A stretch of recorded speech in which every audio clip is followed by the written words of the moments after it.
नमस्कार दोस्तों, मैं अंकुर उपाध्याय स्वागत करता हूं आप सभी का आपके अपने YouTube channel share market analysis में। यहां पे आप सभी के साथ बात करने वाला हूं इन्फोसिस के बारे में। दोस्तों, एक इन्वेस्टर के लिए सबसे इंपॉर्टेंट क्या होता है?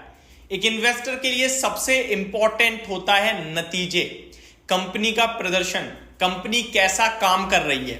और इन्फोसिस ने अनाउंस कर दिया अपने Q1 के रिजल्ट्स की डेट। नया वित्तीय वर्ष है, नया फाइनेंशियल ईयर है, पहले क्वार्टर के नंबर कंपनी पेश करने जा रही है और तारीख है दोस्तों 18 जुलाई। अपने आप में बड़ी इंपॉर्टेंट डेट हो जाती है ये। 18 जुलाई क्यों इंपॉर्टेंट हो जाती है इसको मैं आपके साथ डिस्कस करता हूं। 18 जुलाई को थर्सडे है आपका, फ्राइडे को 19 जुलाई है और ओपनिंग पे ही स्टॉक रिएक्शन देगा अपने नंबर्स के बाद।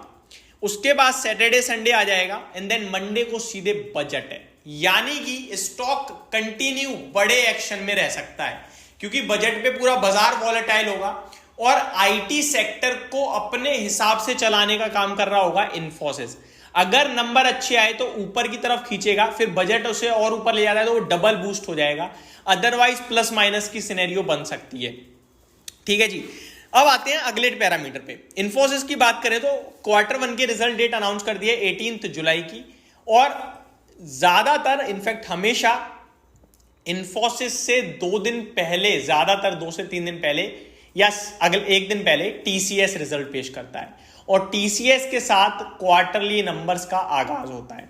तो हम ये मान सकते हैं कि मे बी टीसीएस 15 से लेकर 17 जुलाई के बीच में नंबर पेश कर सकता है। तो आप ये कह सकते हो पूरा वीक आईटी के लिए बड़ा इंपॉर्टेंट रहेगा।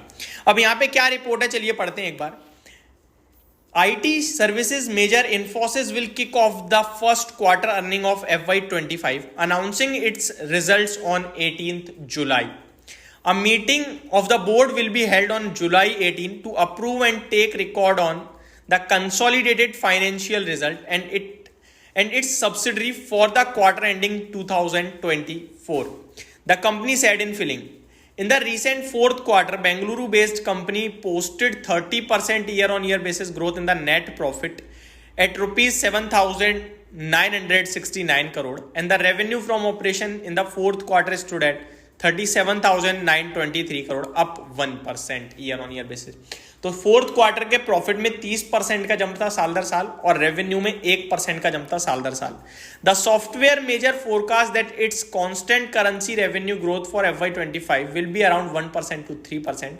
तो कांस्टेंट करेंसी ग्रोथ करंट वित्तीय वर्ष के लिए कंपनी ने गाइडेंस दी है 1 से 3% की। Similarly the company expects operating margin to be anywhere between 20 to 22%।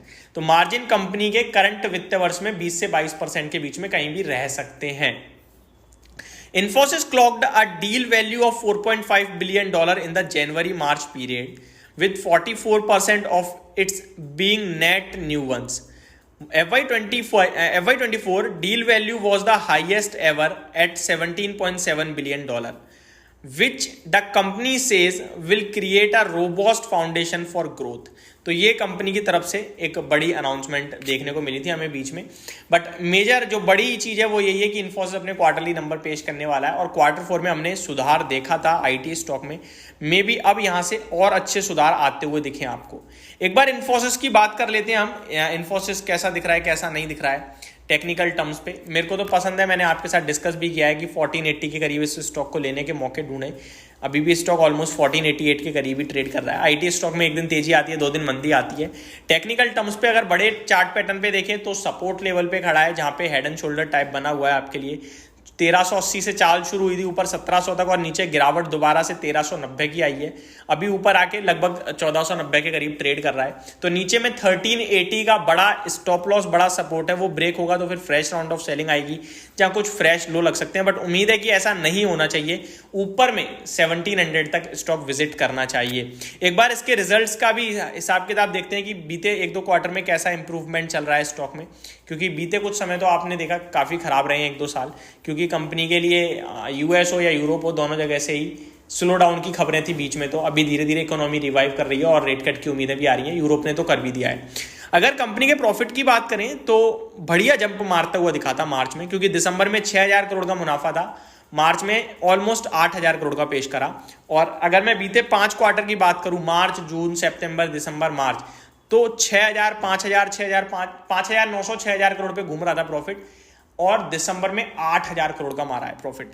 तो अगर यहाँ पे क्वार्टर ऑन क्वार्टर जंप आया तो दमदार ही माने जाएंगे, और ईयर ऑन ईयर बेसिस पे तो डेफिनेटली दमदार होंगे ही होंगे, क्योंकि बेस बहुत कमजोर है। अगर मैं बेस बताऊं तो 5,945 करोड़ का प्रॉफिट है केवल, जो लास्ट ईयर क्वार्टर में कंपनी ने क्लॉक किया था। तो उसके सामने तो बहुत तगड़े नंबर आ सकते हैं। तो ये पूरी की पूरी डिटेल थी, होप आपको सारी चीजें समझ में आई होंगी। Thank you so much for watching this video. Have a great day guys.